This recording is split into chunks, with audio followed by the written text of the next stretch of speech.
Hi, and welcome to another Technical Tuesday. Today I'm hiding behind the camera and thought I would wrap up our State Street series with a tour that David Hinchen gave us of his new property at 261 State. It's a multifamily building that David is rehabbing. It's kind of been a whole series of starts and stops with this building, and it's been vacant for a long time before David acquired it. And so he and his partner Dwayne are rehabbing it, turning it into a few apartments and a gallery space. Many of you may know David Hinchen from some of the videos we've had for Built. He was the chair of the event this year, so you've seen him a bit on Facebook already. But today he's going to be sharing his property with us and all of the work that he's been doing. So without further ado, I'm going to turn it over to the video that we took of his tour. When I first moved to Albany in 2002, this house was for sale. And Dwayne and I were actually interested in it, but I guess the listing had expired. Somebody bought it and did a lot of great things. The pipes had frozen, there was leaks in the roof, there was whole open areas in the roof. The place was filled with pigeons living everywhere. And I don't know the guy's name. He basically replaced the whole plumbing system, all new plumbing, replaced all the radiators because they had frozen, the cast iron radiators had frozen, replaced those, redid the whole electrical system, all new. And then he suddenly disappeared. Nobody knew what happened to him. And the place was vacant again. And come to find out, the pipes froze again. There were people breaking in, homeless people were living in the basement. There was a number of police reports of calls. And then it sat vacant for a number of years. There was quite a bit of mold. It was a mold issue.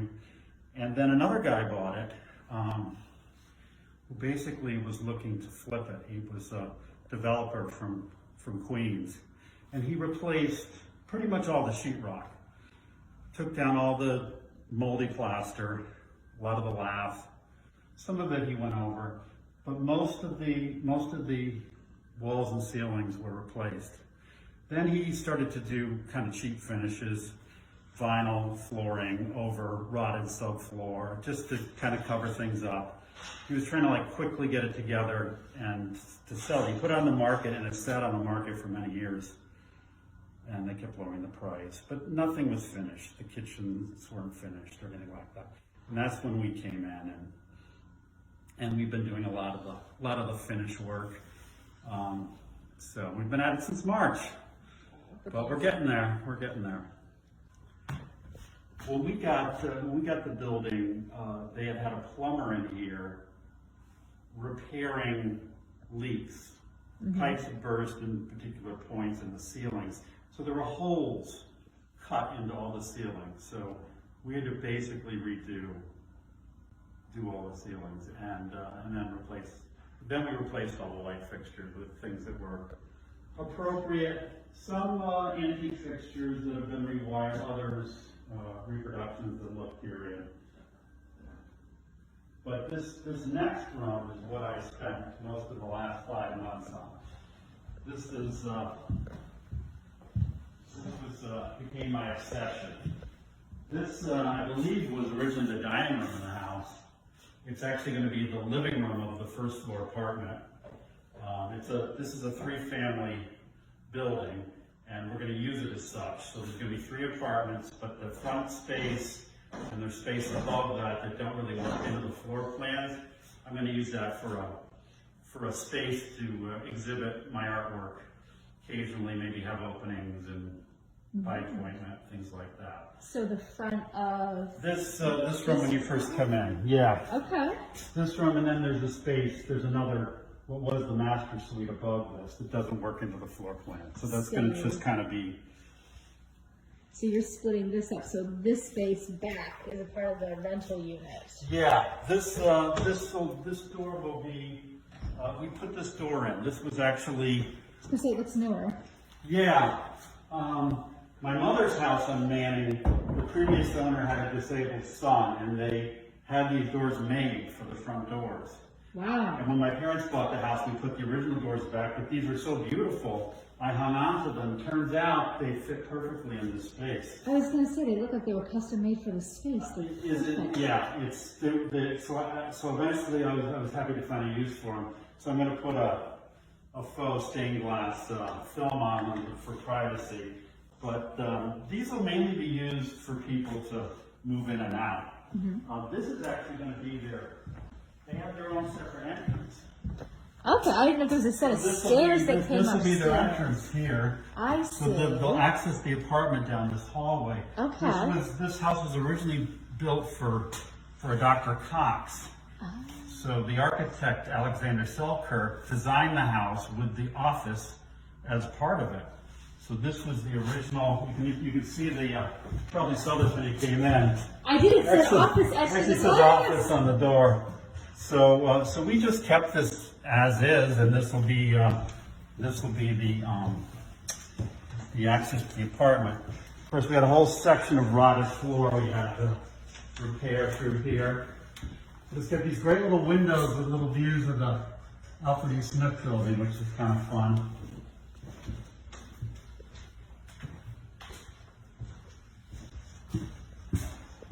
And this was the office suite back here. Okay. Luckily, this room is in quite good shape. We just had to do some re-sheetrocking. Of course, my plumber, we had to replace, again, a lot of the radiators were cracked. Or just sitting in the middle of the room. So I spent the summer driving around the North Country and the Berkshires, picking up cast iron radiators and ruining my back, bringing them back. But we've got a nice working heating system again. Being a beauty for the coming winter. Yeah. So this was the other. This room I'm still working on. This was the other part of the office, which will be the master bedroom in this apartment. So I'm gonna refinish the floor and tile the hearth. That was a fireplace at one point. But it's got a great bay window and still has a backyard. This is next summer's project to re-landscape out here. That's a great And I'm also going to have an engineer working on putting a deck on at some point, working with the city on that. And then this kitchen we remodeled, all new tile and cabinets. Ooh, which kind of tile? That's awesome. And there's Dwayne working on the windows. And my contractor built these great open cabinets. This was originally the butler's pantry in the house, as all these houses had the kitchen in the basement. And I was told the kitchen still existed not that long ago, but at some point it was ripped out. So we wanted, doing these open shelving was kind of a nod to its former use. This was an awful kitchen with 1960s cabinets we got here. There's some one little remnant of the back staircase here. Oh my God. Yeah. What did it open onto? There had to have been another bit of staircase that came down then. Yeah, it must have wrapped around here and gone down into the basement. And then back to this room we were in a few moments ago. So when we purchased the property, someone had recently painted all this oak paneling white, but they didn't prepare it properly, no sanding or anything. They just slapped the paint on, so it was nicking off. It wasn't a stable paint job. So I spent the spring and summer stripping it myself and refinishing it. And they had done a dropped ceiling, sheetrock ceiling, and concealed these box beams.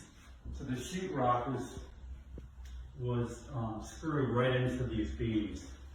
So we pulled that down and I refinished those, and then the floor was all vinyl plank over rotted subfloor, and even some of the beams needed to be sisters. So my contractors put down this beautiful new oak floor. And then as you can see, I have another tile job here. I'm gonna repair the hearth, and that's all the original tile. The details are fascinating.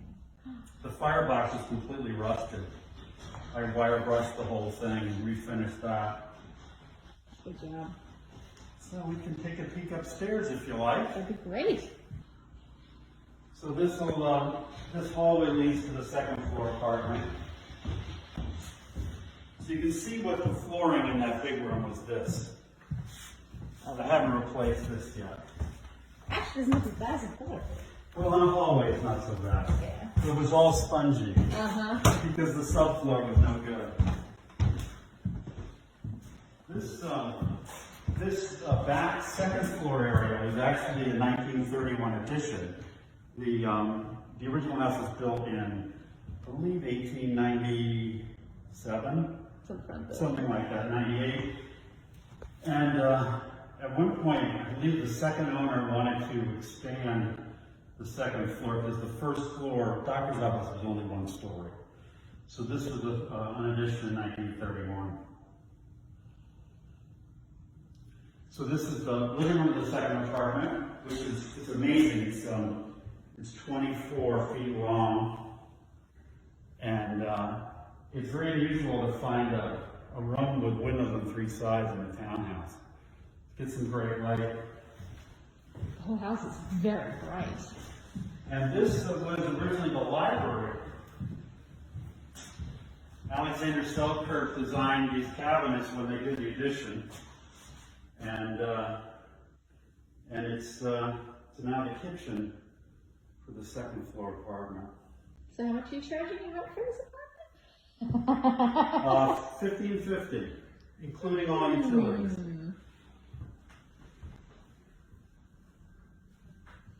Wow.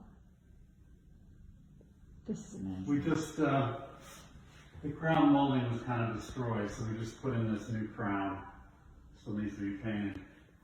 But I think it sets off the original dark woodwork nicely. And then this room was another situation where the flooring had gone bad. So again, we did new oak hardwood here. But this building is super quiet. You've got the Baptist church on this side and the Westminster Presbyterian across the street, four doors in the back. So you sometimes forget you're in the city when you're here for the day. That's awesome. So this bathroom did some retiling in here, but we utilized the original 1930s fixtures. I was gonna say it's a fantastic room. They were in great condition, so we just reused them. That's awesome. Kind of a nod to the original look of the bathroom.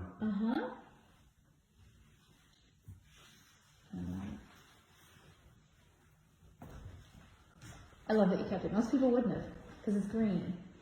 Well, you know, I get mixed reactions. Some people love it, others it's not their taste. Right. The previous owner had done this for a washer and dryer. I think I'm just going to make that a walk-in closet. That's where you do a little work. And then, So now is the front space going to be another part of your gallery? Yeah, this is kind of just the way it was when we haven't done anything really to the space. So this is just going to be part of the gallery space. It's not big enough for an apartment, so. Well, it's no, and it's also it's a 3-unit, so it couldn't be an apartment. Not worth trying to get a variance for?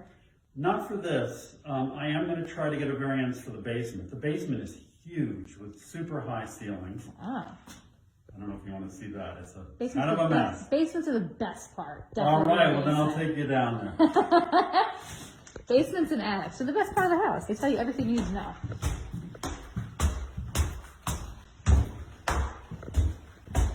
The no posts really are marvelous. And here's the third floor apartment. This is probably still needs the most finished work.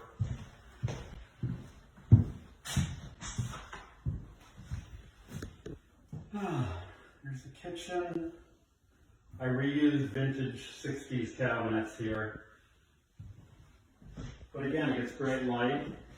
Could potentially have a roof deck maybe out here.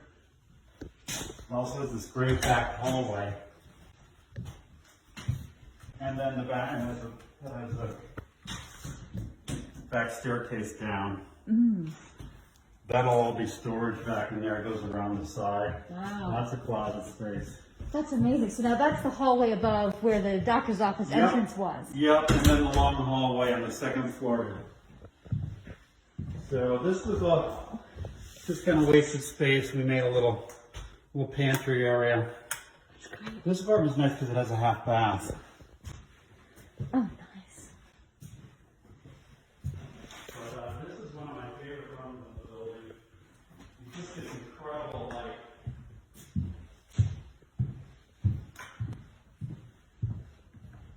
All day long, just sunshine. And you've got a great view down State Street and then a nice view of the plaza this direction.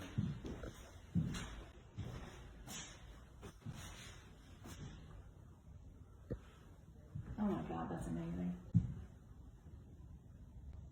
They've put in new radiators up here. And then this is my current project right now. I'm kind of just restoring this bathroom to the way it looked. All these bathrooms were done in the 30s when they did put the addition on. So I'm painstakingly, I saved all the old tile. So I'm putting that all back together, patching the floor. So the goal is to make it look like it always did. We've got this great skylight here. You have two, they're marvelous. Yeah, this one needs a little repair. I always So do. this was where the birds were getting in. So when we purchased the property, it was filled with pigeons in the attic. Oh my God. And they were getting down into this room and, yeah. So I got rid of them myself though. All right, I think we'll wrap that up here.